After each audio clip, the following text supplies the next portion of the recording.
Assalamualaikum warahmatullahi wabarakatuh.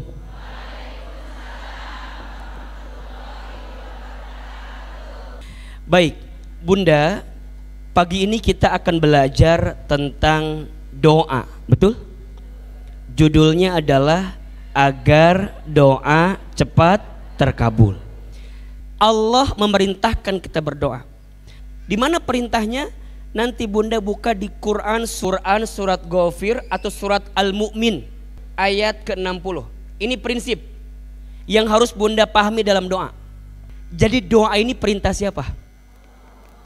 Bukan semata-mata kebutuhan kita, tapi lebih dari itu perintah Allah.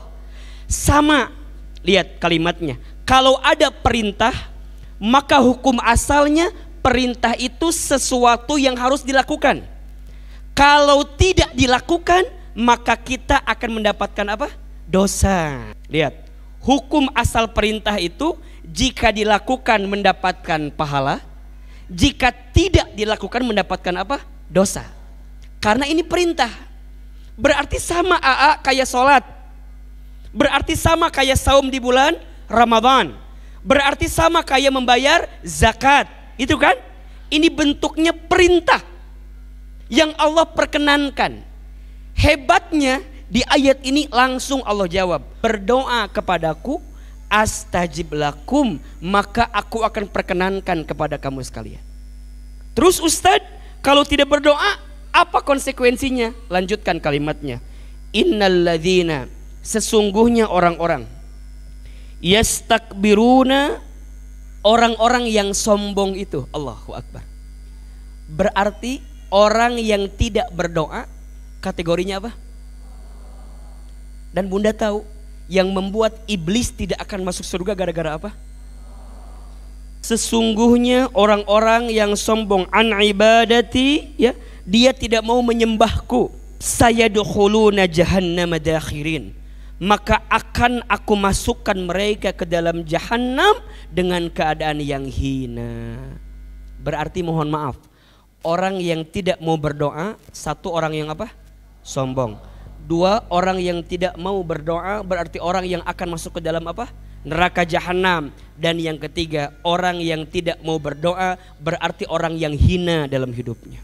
Berarti mulai hari ini saya tanya, dalam berdoa itu yang paling penting berdoanya atau dikabulkan doanya?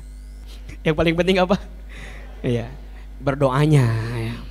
Kenapa? Karena di sini sudah pasti. Berarti sebenarnya setiap doa itu dikabulkan atau tidak? Nah, tapi cara memandang dikabulkannya lihat dalam konteks siapa.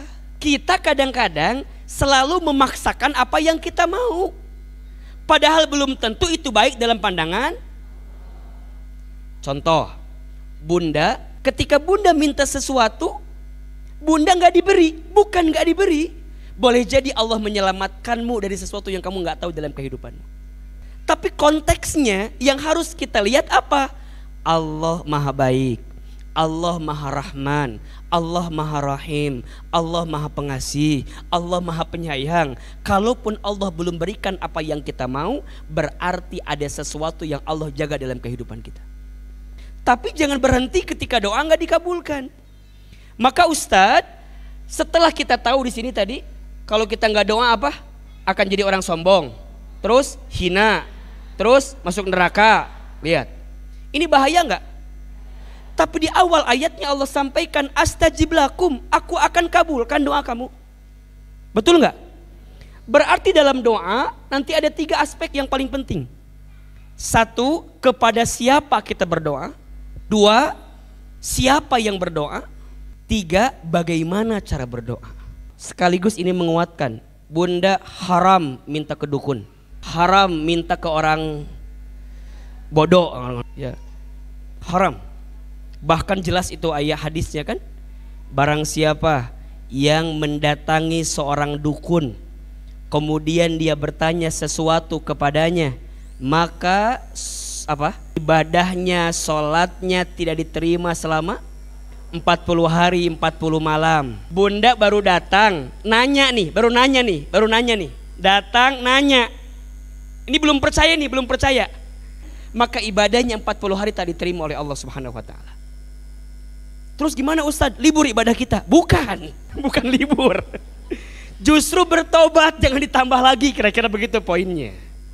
Terus gimana Ustadz kalau udah datang, nanya, percaya, maka dia keluar daripada agama Nabi SAW. Ini hadisnya jelas. Makanya Bunda abaikan apa-apa yang kemudian keluar dari yang namanya dukun. Kan sekarang lagi ngetren tuh ya. Ada yang juga berjubah seperti Ustadz tapi sebenarnya dukun. Harus hati-hati, hati-hati. Tapi Ustadz, ada kan orang yang diberikan kemampuan seperti itu? Ada. Tapi ingat, itu wasilahnya. Mintanya ke siapa? Makanya ini mohon maaf ya, ini sedikit tauhidnya agar kita lurus nih. Kalau Bunda sembuh, itu siapa yang menyembuhkan? Kita nih kadang-kadang suka bilang begini, dokter itu nyembuhin saya. Itu kalimatnya kurang tepat. Dokter itu apa? Menjadi perantara, jadi wasilah, memberikan nasihat kepada saya, dan Allah izinkan berikan kesembuhan kepada saya. Obat bukan menyembuhkan kita, yang menyembuhkan kita siapa? Allah. Tapi kalau Bunda cicing, teka dokter, cicing gue. Dah Allah Maha Penyembuh. Nah, Bunda akan dituntut kenapa Bunda tidak ikhtiar, gitu loh. Jelas tidak? Makanya ikhtiar itu kewajiban kita. Hasilnya siapa yang menentukan? Jelas sampai di sini? Berarti ini kuat. Kalau kita minta sama siapa? So, yang pertama elemennya, unsurnya, doa kepada siapa? Allah. Yang kedua, siapa yang berdoa? Kita. Siapa kita ini? Siapa kita ini? Hamba Allah. Kalau kita hamba, yang namanya hamba itu berarti kemampuannya terbatas. Yang namanya hamba itu berarti lemah. Yang namanya hamba itu berarti mohon maaf, hina dina, tak punya apa-apa. Betul? Berarti mohon maaf, ketika Bunda berdoa, siapa yang berdoa? Saya, hamba. Apa sikap yang perlu Bunda hadirkan? 3. 1, Bunda harus yakin kita lemah. 2, kita harus yakin kalau kita hina. Dan yang ketiga, kita harus yakin kalau kita butuh sama Allah. Makanya dalam doa nggak boleh sombong. Berarti kembali kepada topik utama kita, Ustadz, bagaimana caranya agar doa kita cepat dikabulkan? Ada 6 cara. Ada berapa?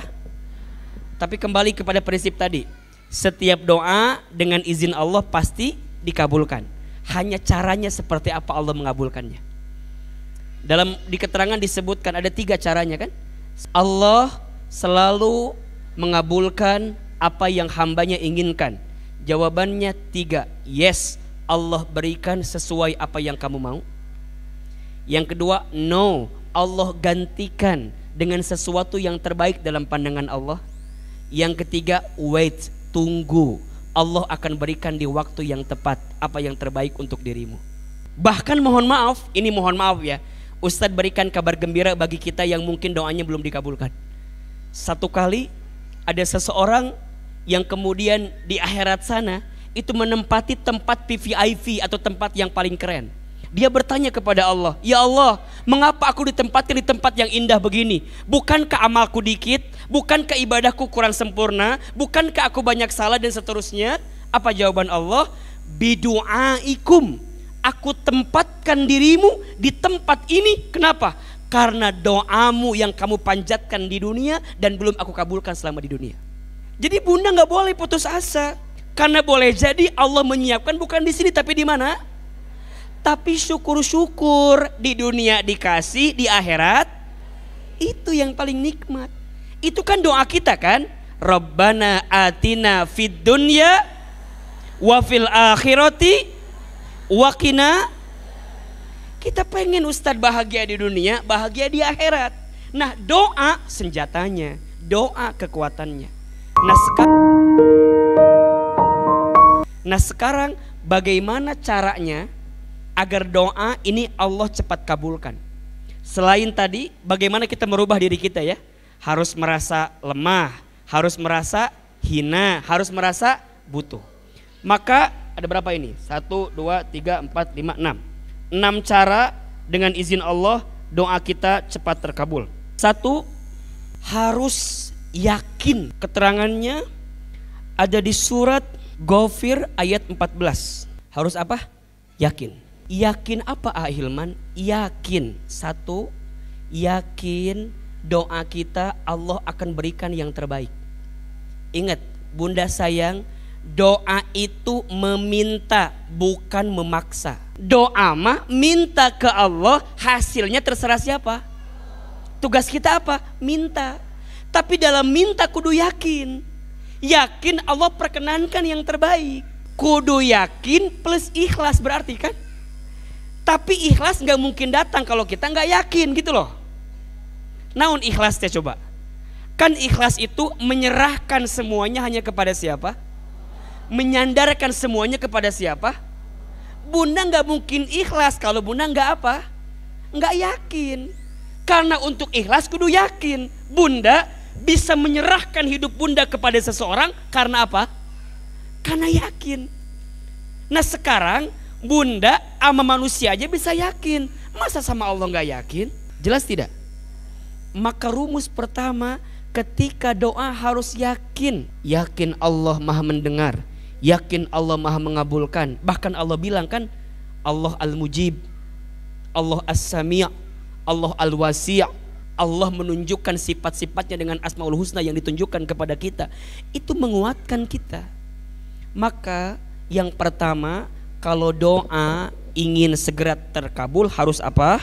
Harus yakin. Oke, dua, doa harus disertai dengan bukti. Buktinya apa? Amal. Keterangannya di surat Al-Baqarah ayat 186. Doa harus disertai dengan apa? Amal. Ada buktinya. Kalau bahasa gampangnya begini, bunda kalau minta sesuatu sama seseorang, biasanya sesuatu itu akan cepat dikasih kalau kita apa? Kalau apa? Menyenangkan orang itu, betul nggak? Bunda minta sama suami, ada syaratnya nggak biasanya? Biasanya ya, minta ini, minta itu, minta ini, akan cepat dikasih. Ini konsep sederhana. Dalam konteks berdoa, lihat surat Al-Baqarah 186. A'udzubillahi minasyaitonirrajim. Wa idza sa'alaka ibadi anni fa inni qarib. Perhatikan. Dan apabila mereka bertanya, di mana aku, kata Allah, katakan aku ini. Jadi Allah itu jauh atau dekat? Yang jauh siapa biasanya? Yang jauh kita. Allah maha dekat, sangat dekat. Bahkan lebih dekat daripada apa? Tenggorokan kita. Lebih dekat dengan kita dimanapun. Terus apa yang Allah minta? Ujibu da'watad da'i idza da'an. Lihat, ujku akan perkenankan setiap hambaku yang meminta kepadaku. Apa syaratnya? Lanjut. Fal yastajibu li wal yu'minu bi la'allahum yarsyudun. Ada nggak? Allah cuma minta dua itu. Apa? Fal yastajibu li, ikuti mauku, gitu kan? Ikuti perintahku, ikuti kesenanganku, ikuti apa yang menjadi kebahagiaan bagi diriku. Kemudian wal yu'minu bi, beriman kepadaku, yakin maksudnya. La'allahum yarsyudun, agar engkau mendapatkan petunjuk. Berarti Ustadz, di sini apa poinnya? Lakukan apa yang Allah cintai, tinggalkan apa yang Allah benci. Jadi kalau bunda ingin cepat terkabul, jangan hanya minta gitu loh, tapi buktikan. Sok, mulai dari yang paling utama deh, apa? Sholat. Gimana sholat kita?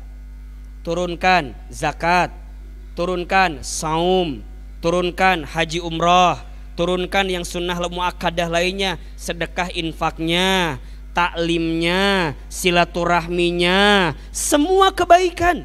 Mohon maaf bunda sayang, boleh jadi Allah belum mengabulkan doa kita karena apa? Karena Allah sedang menanti bukti amal perbuatan kita. Maka sekarang mohon maaf, Bunda taklim, kenapa Bunda taklim? Karena apa? Karena Allah suka dengan orang yang taklim. Kenapa Ahilman mau berdakwah? Karena apa? Karena Allah suka bagi orang yang berdakwah. Kenapa Bunda harus taat sama suami? Karena Allah suka istri yang taat sama suami. Kenapa Bunda baca Quran? Karena Allah suka orang yang baca Quran. Kenapa Bunda sholawat? Karena Allah suka orang yang bersolawat. Kenapa Bunda silaturahmi? Karena Allah suka orang yang silaturahmi. Mulai hari ini lakukan apa yang Allah sukai, tinggalkan apa yang Allah benci. Kenapa Bunda gak mau ngomongin orang? Karena Allah gak suka. Dan boleh jadi mohon maaf, kenapa selama ini doa belum dikabulkan oleh Allah? Mungkin karena masih banyak apa? Dosa yang kita lakukan. Itu yang menghambat doa kita datang dikabulkan oleh Allah. Sok Bunda pikirkeun naon kira-kira? Sok, lebih banyak amal soleh atau amal salah kita teh? Lebih banyak taat atau maksiat?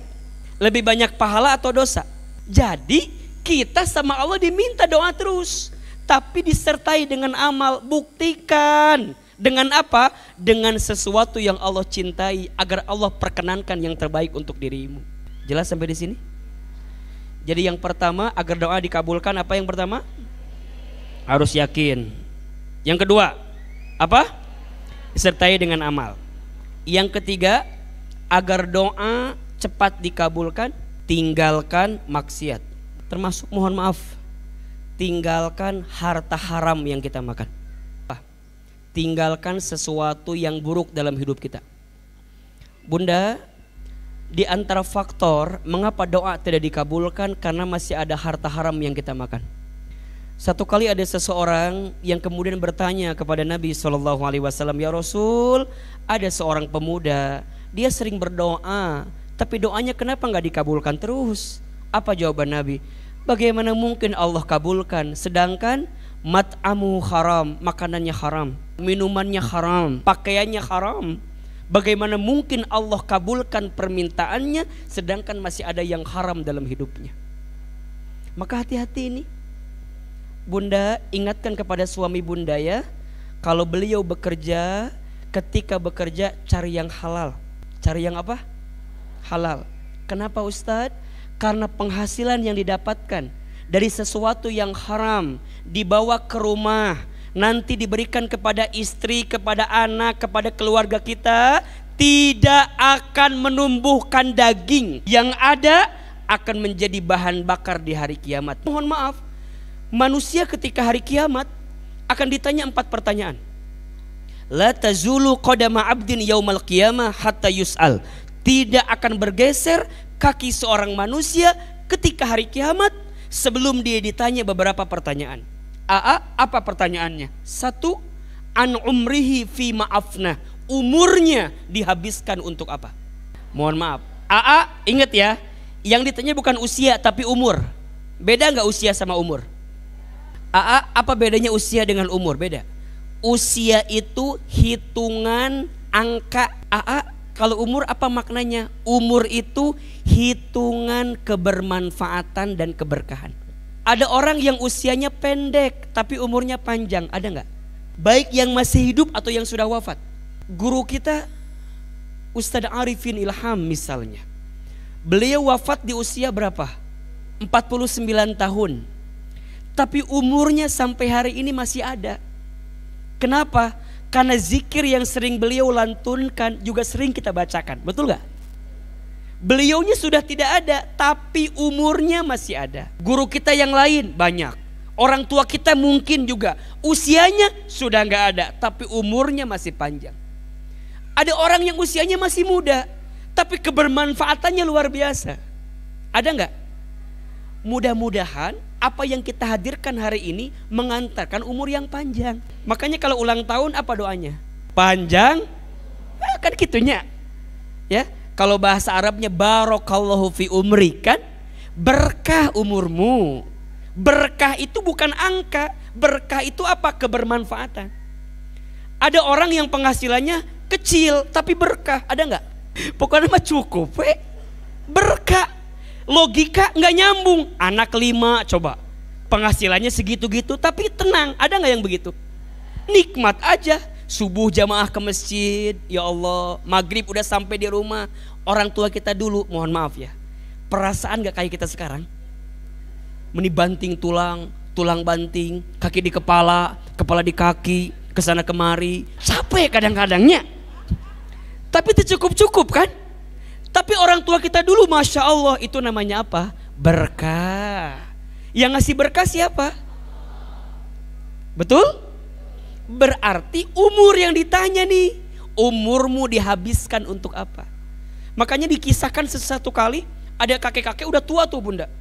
Kalau dari usia 60 tahunan lah, Khalifah Harun Ar-Rasyid nanya sama kakek itu, wahai kakek, berapa umurmu hari ini? Apa jawaban kakek itu? Umurku 10 tahun. Maka Khalifah Harun kaget, enggak mungkin 10. Aku lihat dari rambutmu engkau 60 tahun.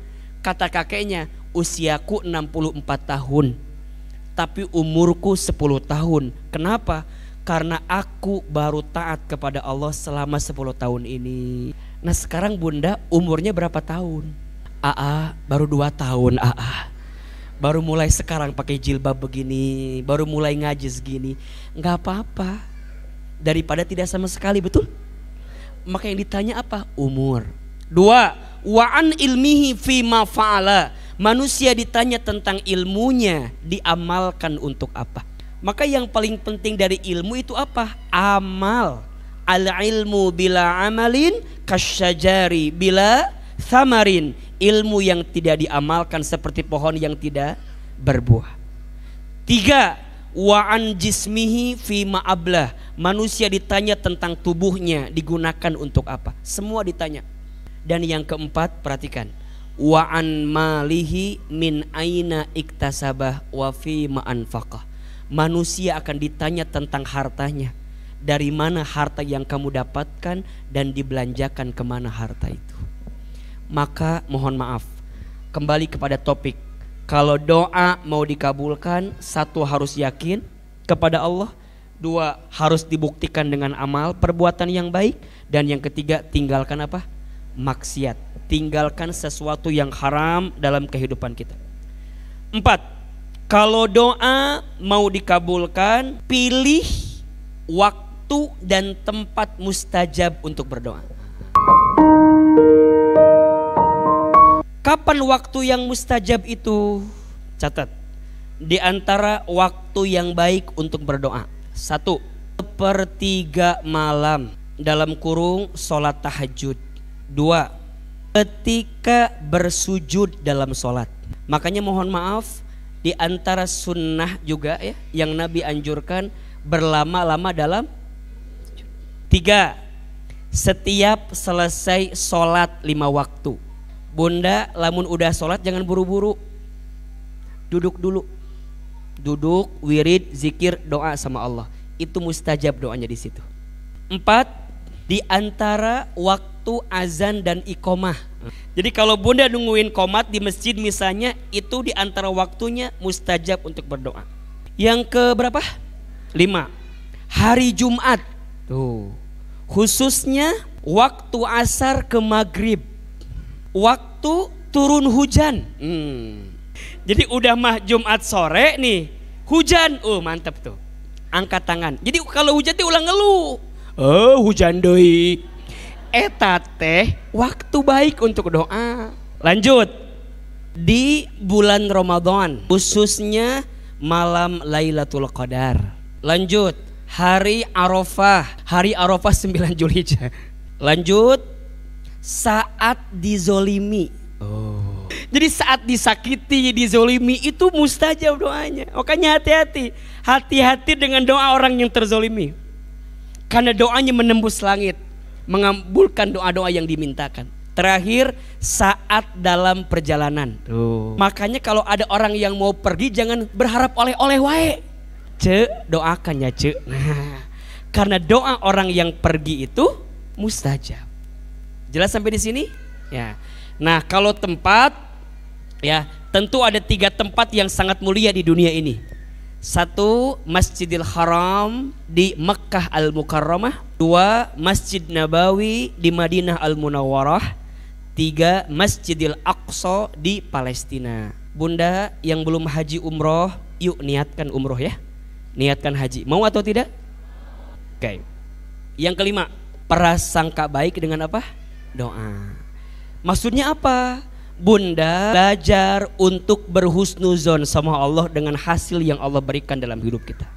Baru yang terakhir nih, kalau doa kita mau cepat dikabulkan, setelah kita prasangka baik, maka ujungnya adalah belajar menerima apapun yang Allah berikan. Ustadz, kita sudah lakukan ini semua, tapi ternyata tetap belum juga dikabulkan. Boleh jadi Allah masih kasih kesempatan sama kita untuk berdoa terus menerus.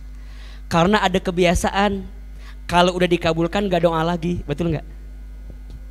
Bunda kalau udah dikabulkan gak doa lagi, maka Allah tunda itu doanya agar Allah kabulkan di waktu yang terbaik dalam kehidupan. Jadi ada berapa totalnya? 6. 1 apa? Harus yakin. 2, buktikan dengan amal perbuatan yang Allah sukai. 3, tinggalkan maksiat. 4, pilih waktu dan tempat mustajab. 5, prasangka baik kepada Allah dengan apa yang diberikan. Dan yang terakhir, menerima apapun yang Allah berikan. Maka insya Allah jika ini dilakukan akan mengantarkan doa kita agar cepat terkabul.